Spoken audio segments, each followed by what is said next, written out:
De volta aqui no canal, gente, para falar de Internacional. Colorado conseguiu a sua primeira vitória ao bater o Santos na Vila Belmiro pelo placar de 2-1.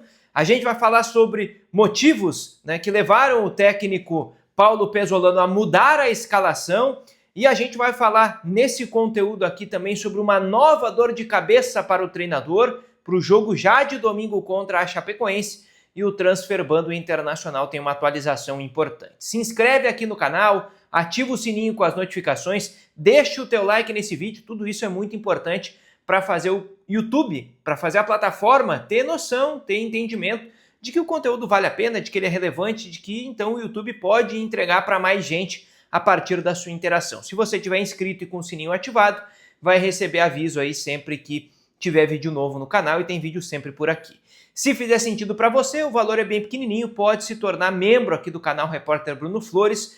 Todo mês a gente faz o sorteio na live aqui com o Jeremias Werneck, meu parceiro, e a gente, nesse sorteio, vai descobrir quem vai ser o membro que vai escolher um item, seu critério, de qualquer valor, lá no site da DeFi que é parceira aqui do canal, beleza? Vamos começar esse vídeo aqui falando sobre o jogo entre Inter e Santos, ou Santos e Inter, já que o jogo foi na Vila Belmiro. Vitória do Inter, placar de 2-1.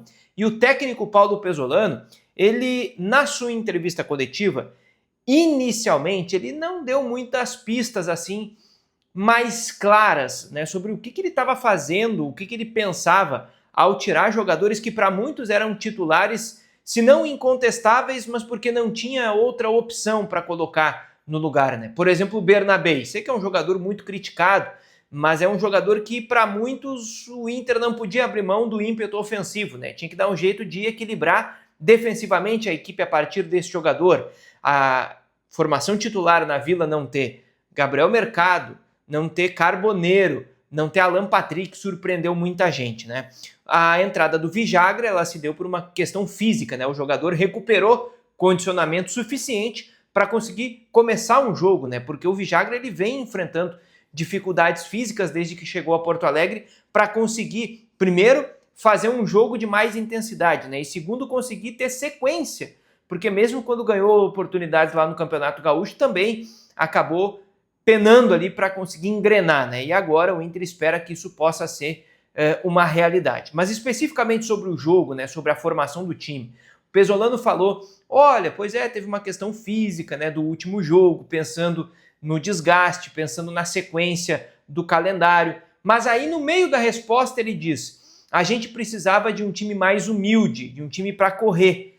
E é o sinal claro, de que a mudança ela pode ter levado em consideração alguns aspectos técnicos, físicos dos jogadores, aqueles atletas que, por estarem fisicamente, talvez não rendessem tecnicamente o seu melhor, mas ela também levou em conta aspectos estratégicos, colocar em campo um time que competisse mais, que tivesse ímpeto. E o Pesolano utilizou uma expressão que era do minuto 0 ao minuto 100, o time estar 100% focado. Algo que ele já tinha diagnosticado e tinha falado sobre isso, que o time estava deixando a desejar em alguns momentos. Criava e não fazia gol, mas não era necessariamente isso. A questão é que defensivamente o time estava tendo essa dificuldade, Tudo bem que contra o Santos o time sofreu um gol, um pênalti, que o Vitinho acaba fazendo em cima do Moisés, mas além disso, o restante do jogo, para além do pênalti, o Inter tem uma avaliação interna de que o time correspondeu melhor com essa formação, que o time conseguiu suportar melhor, levando em consideração também que o Santos é um adversário que apresentou ali as suas deficiências, mas o Inter também sofreu com outras equipes. Então o Inter tira um saldo positivo, não só da vitória contra o Santos, o que no ambiente era o mais importante, mas porque o time conseguiu defensivamente, na visão do Inter, ter um rendimento melhor. E aqui vocês sabem, mas eu não me canso de repetir, eu não trago aqui as minhas opiniões para esses vídeos aqui no canal. Vocês sabem disso, mas eu sempre digo.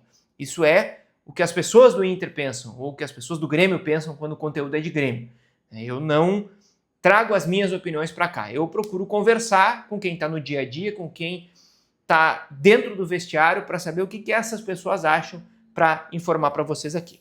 E esse motivo revelado pelo Pesolano, né, de um time mais humilde, de um time que corre mais, de um time que era muito mais operário, ele não usou esse termo, mas eu o utilizo para traduzir um pouco do que ele quis dizer, é algo que, segundo ele, pode ser repetido contra a Chapecoense ou contra outros adversários. Mas fica o mistério, fica a dúvida, né, de qual será a formação colocada em campo no fim de semana, levando em consideração essas mudanças que ele fez, né? O que ele vai fazer ainda, se o Alan Patrick volta a ser titular, nem entrou na Vila Belmiro, se o Carboneiro, pelo gol que fez, volta ao time. O Paulinho é um atleta que a tendência é que naturalmente jogue, né? Porque ficou fora do jogo na Vila pelo terceiro cartão amarelo. Vamos ver como é que isso vai se desenhar, então, nos próximos dias e, por que não, nas próximas horas. O Internacional tem também uma dor de cabeça, pelo menos momentânea, que é a situação do Vigiac. Falei aqui, repito, né, da dificuldade física do atleta para conseguir jogar, para ter oportunidades, inclusive com o Pesolano.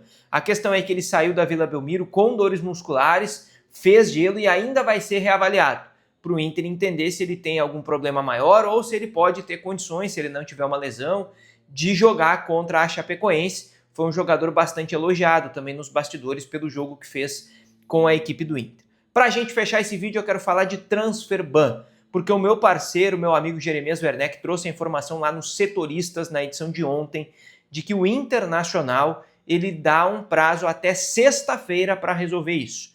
O Inter acredita, tem otimismo que até sexta-feira vai derrubar o Transferban. O Inter está fazendo uma força-tarefa para resolver essa questão. O Inter diz, tá, que ainda está aguardando a FIFA indicar qual é a conta que vai ser pago o valor do Transferban ao Krasnodar, qual é a conta que o Inter tem que depositar os 750 mil euros. O Inter diz que isso ainda não foi feito, né, que ainda a FIFA ainda não fez, não assinalou ainda, né, qual é a conta que o Inter tem que pagar, e quando a FIFA fizer isso, vai dar lá um prazo de 15, 30, 45 dias, sei lá, no dia 1 o Inter já quer pagar isso para conseguir resolver e contratar um zagueiro dentro dessa janela. Tem um outro ponto aí que é, e o dinheiro? O Inter tem o dinheiro? O Inter está buscando dinheiro, tá? O Inter não tem esse dinheiro à disposição em caixa hoje para fazer a operação.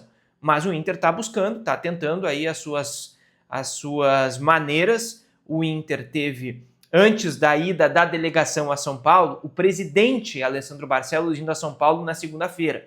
Ele fez uma reunião com os clubes da FFU, né, do Futebol Forte União, e também, pelo que nós temos de informação nos bastidores, ele foi tentar buscar dinheiro.